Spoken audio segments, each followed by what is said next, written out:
Bonjour à tous, bienvenue dans un de mes deuxièmes vidéos. Aujourd'hui, je vais vous parler de ma Porsche 911 996 Turbo. Dans le fond, je l'ai acheté il y a un an, cette voiture de Toronto.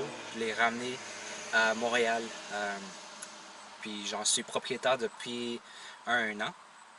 J'aimerais vraiment vous parler de ce char parce qu'elle est très sous-évaluée.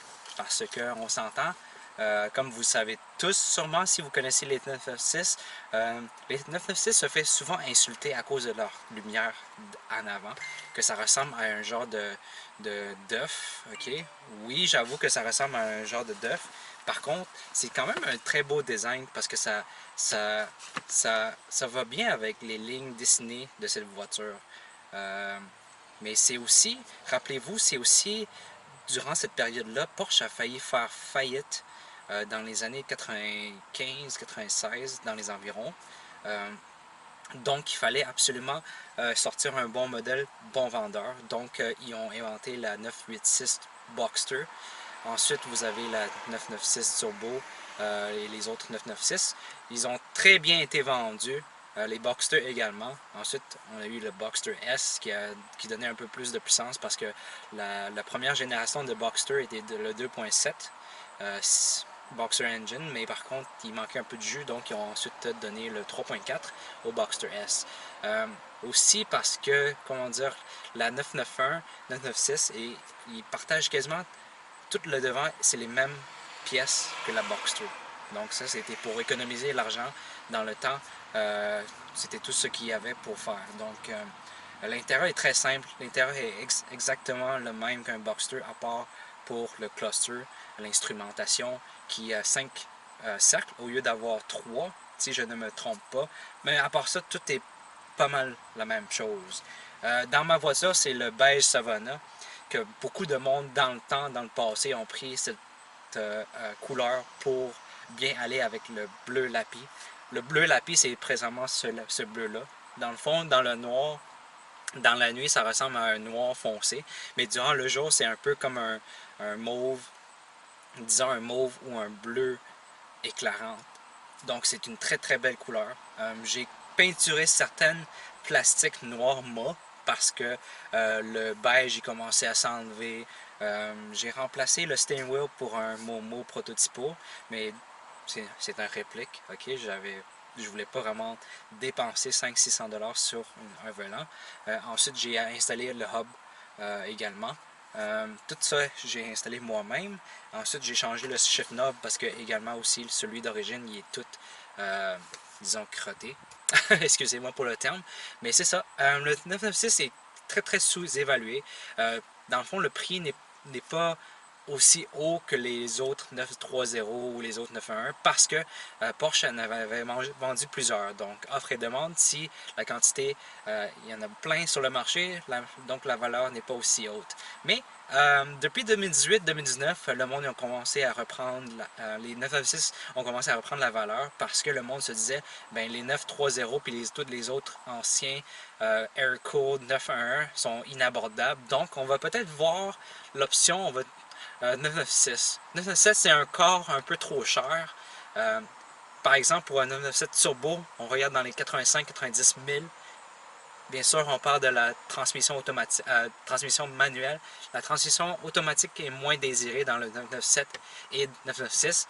Oui, ils sont super rapides, oui, ils sont fun, mais le monde, il préfère dans les voitures un peu anciennes avoir la boîte manuelle parce que ça lui donne plus de feeling. On s'entend dans les nouvelles 911, bien sûr, on va prendre la nouvelle à cause c'est le PDK, donc c'est une transmission double clutch de Porsche qui ressemble beaucoup à la DSG de Volkswagen.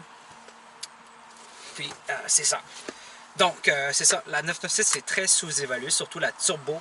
On peut en avoir un dans les bons prix pas mal, quand même très raisonnable. C'est ça. Si jamais vous songez à acheter une 996 Turbo, c'est quand même DIY friendly. Vous pouvez faire l'entretien vous-même si vous êtes assez débrouillard. J'ai changé les bougies et les ignition coils, tout ça moi-même. C'est ça que il y avait un peu plus de choses à faire. Comme il faut enlever le bumper arrière, ensuite il faut enlever les lumières arrière, il faut ensuite enlever de chaque côté le intercooler. Ensuite, finalement, tu vas voir finalement la tête. Puis ensuite, tu peux enlever le heat shield, disons.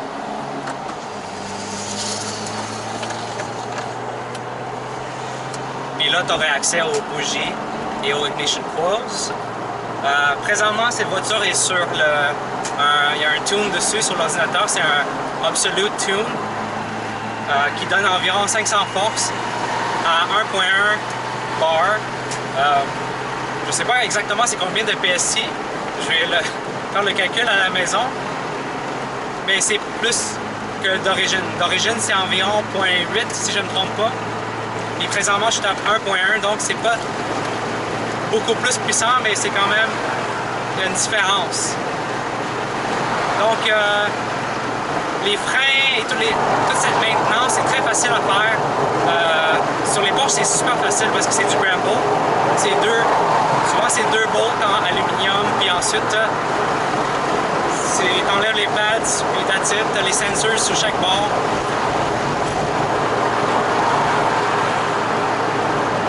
Donc pour ceux qui ne le savent pas, la 996 Turbo, il y a tellement d'ingénierie dessus. Dans le fond, c'est un moteur qui provient du Le Mans GT1. Lorsque Porsche avait coursé avec cette voiture, le GT1, le Mezger Engine. Donc, pour courser dans Le Mans 24 heures, c'est sûr qu'il faut que le moteur soit, comment dire, surlubrifié, il faut qu'il y ait beaucoup de cooling aussi, de refroidisseur. Donc cette voiture, juste devant, 3 radiateurs, un sur chaque côté et un au centre du bumper. Ensuite, pour le condensateur, pour le air clim, vous en avez un de chaque bord. Un du côté passager, excusez-moi, et l'autre du côté conducteur. Puis ensuite, le body qui est élargi, sur les ailes élargies en arrière sur le quarter du 996 Turbo, du GT2. Dans le fond, le trou, c'est pas une décoration, c'est vraiment pour refroidir le intercooler des turbos de chaque côté, parce que c'est deux turbos, donc tu as deux intercoolers, un sur chaque bord. Puis ensuite, du dessous, vous avez plusieurs plaques en plastique pour diriger l'air frais du dessous vers les turbos, pour refroidir le turbo. Donc déjà là, les radiateurs, ils prennent du vent séparément du intercooler et aussi du condensateur. Donc tout ça, et aussi du turbo, excusez-moi. Donc tout ça, ils reçoivent de l'air frais afin de bien refroidir le moteur et toutes les composantes de cette voiture, la 996 Turbo. Donc il y a beaucoup d'ingénierie, il y a beaucoup de Prestone aussi qui est utilisé sur cette voiture. Concernant l'huile à moteur, ça utilise environ 9 litres. On utilise du 0W40, bien sûr du Mobile One.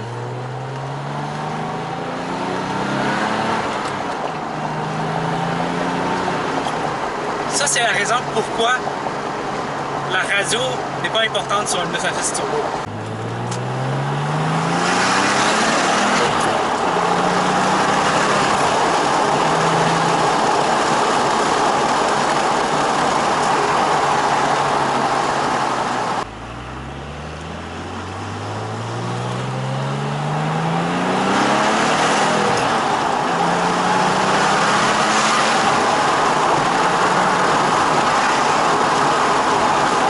Une GT2 par exemple, ou une GT3, n'importe quel 996, on entend tellement bien le moteur qu'on ne veut même pas entendre la radio.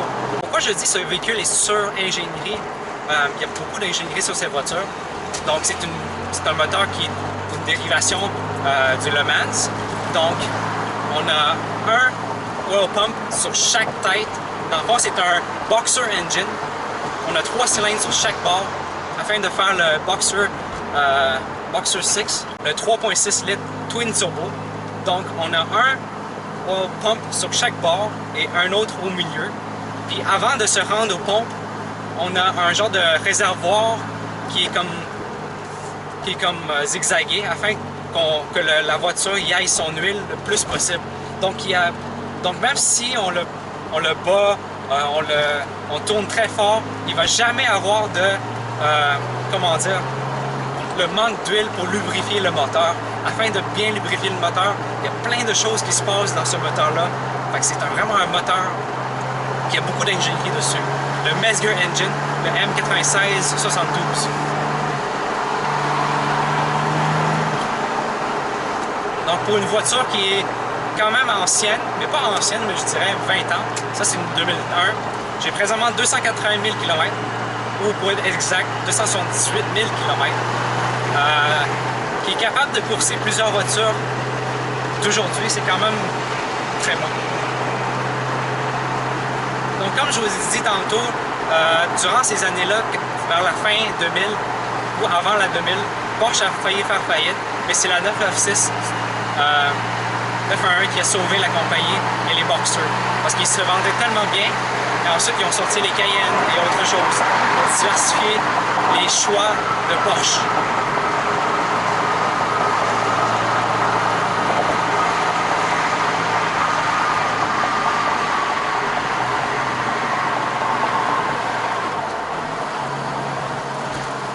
J'espère que vous entendez vraiment le moteur parce que ça sonne vraiment bien. Ça c'est d'origine. Il y a une modification gratuite sur le 996 Turbo que tu fais juste au muffler tip de percer un gros trou environ d'1 pouce, puis ça va comme donner un bypass au système d'exhaust d'origine pour donner un peu plus de puissance. Ça a été prouvé sur le dyno, sur les forums Sixspeed et Renlist. Ça c'est les forums officiels de Porsche, disons, où on va le plus, puis il y a le plus de membres des Porsche. Donc juste à entendre le moteur, déjà, il n'y a pas grand chose à dire. C'est une très très bonne voiture. Puis ce que j'aime de la 996, pourquoi je trouve quand même historique, c'est parce que c'est la première génération que Porsche n'utilise pas de air cooling. Donc c'était l'année où ils ont transitionné au water cooling, qui veut dire utiliser du Prestone pour refroidir le moteur. Avant ça, il n'y avait pas de Prestone, c'était vraiment à l'air. Donc c'est sûr qu'à l'air, éventuellement, il va y avoir un lag à cause que le intercooler et tout le moteur est un peu trop chaud. Par contre, il y a du monde où les puristes de Porsche ils aiment bien ce feeling-là parce que ça leur donne, ou ça leur rappelle de l'antiquité de Porsche. L'antiquité, parce que ça leur rappelle de l'antiquité de Porsche.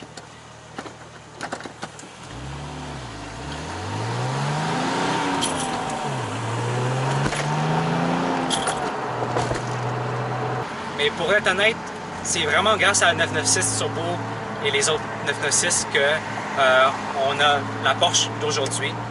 Parce que pour être honnête, sans la 996, je pense pas que Porsche serait aussi aurait connu un aussi bon succès.